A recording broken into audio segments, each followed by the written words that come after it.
comment faire pour augmenter notre foi? Lorsqu'on lit les récits de Jésus dans les Écritures, on voit sans cesse que Jésus reprochait aux autres de ne pas avoir assez de foi. Il reprochait à ses disciples, pourquoi manquez-vous de foi? Ayez foi en Dieu. Et constamment il dit, ta foi t'a sauvé. Je n'ai jamais vu une telle foi, même en Israël. Et c'est toujours la foi, la confiance que l'on met en Dieu, cette ferme assurance que l'on a que Dieu va nous exaucer, qui fait que ces personnes avaient le miracle, obtenaient le miracle dont ils avaient besoin. Et cela nous pousse à nous poser cette question. Comment faire pour avoir une foi forte? Comment faire pour augmenter, grandir dans la foi? Et je me suis posé cette question. Et au moment où je me suis posé cette question, j'avais noté sur une feuille les 3 choses qui faisaient que ma foi pouvait être solide. Parce qu'en fait, la foi, c'est simplement l'absence de doute.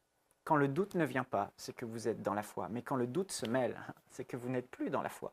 Donc, la vraie question qu'on pourrait se poser, c'est comment ne plus douter. Ça revient à la même chose.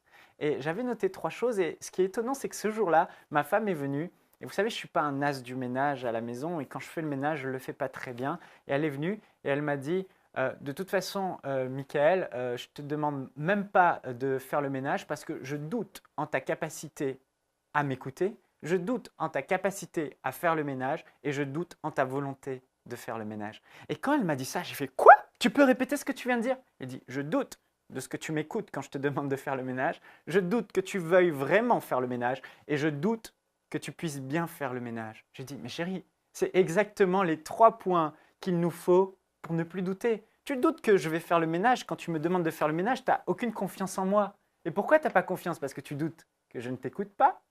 Tu te dis, est-ce que je t'écoute réellement? Tu te dis, est-ce que je peux réellement bien le faire? Et est-ce que je veux donc, quand tu me demandes de faire le ménage, tu n'as aucune conviction. Et c'est réellement ce que j'avais noté sur ma feuille.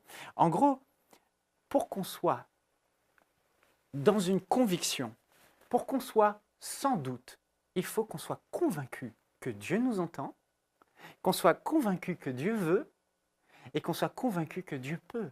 Frères et sœurs, si nous arrivons à grandir dans ces 3 axes, être convaincu que Dieu nous entend quand on prie, être convaincu que Dieu veut, et là c'est l'œuvre de la croix, frères et sœurs, quand on réalise que Dieu nous a tellement aimés, nous a tant aimés, qu'il a donné son Fils Jésus mourir sur cette croix pour nous bénir, on réalise que Dieu veut et que c'est la volonté. Donc la révélation qu'on a de l'œuvre de la croix, plus elle sera grande, plus on n'aura plus aucun doute. Oui, Dieu veut me bénir. Oui, Dieu veut que je sois en bonne santé. Oui, Dieu veut que j'ai la vie éternelle. Il n'y a plus de place au doute.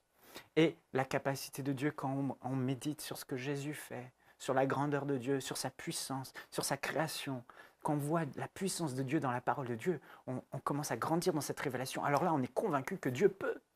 Donc je ne sais pas quelle situation vous traversez aujourd'hui, quel miracle vous avez besoin, mais si vous voulez bannir le doute de votre vie, il va falloir être convaincu que Dieu vous entend quand vous priez, que Dieu veut vous exaucer et que Dieu peut vous exaucer. Imaginez-vous, vous allez vers votre patron aujourd'hui dans votre entreprise et vous lui demandez une augmentation. Vous seriez tout hésitant et sans conviction, vous n'aurez aucune assurance qu'il va vous donner votre augmentation si déjà, pendant que vous lui parlez, vous ne savez même pas s'il va vous écouter parce qu'il fait d'autres choses. Vous ne pouvez pas être dans la foi, vous êtes dans le doute. Si vous ne savez pas qu'il veut vous augmenter, et si vous ne savez pas si l'entreprise a les moyens de vous augmenter. Mais par contre, si vous savez que votre patron est à votre écoute, si vous savez que votre patron veut vous augmenter avant même que vous ne lui demandez, et si vous savez avant que vous ne lui demandez qu'il peut vous augmenter, qu'il a les moyens et qu'il a les finances, alors là, vous arrivez devant lui avec beaucoup d'assurance et aucun doute en vous. Parce que vous lui dites, patron, j'aimerais une augmentation, j'aimerais que mon salaire soit augmenté de 500 €, de 500 $. Et là, vous êtes convaincu que vous allez l'obtenir parce que vous savez qu'il vous écoute, vous savez qu'il veut et vous savez qu'il peut. Frères et sœurs, je vous encourage aujourd'hui, méditez la parole de Dieu. Grandissez dans ces 3 axes et votre foi sera solidifiée et le doute ne viendra plus. Soyez bénis au nom de Jésus.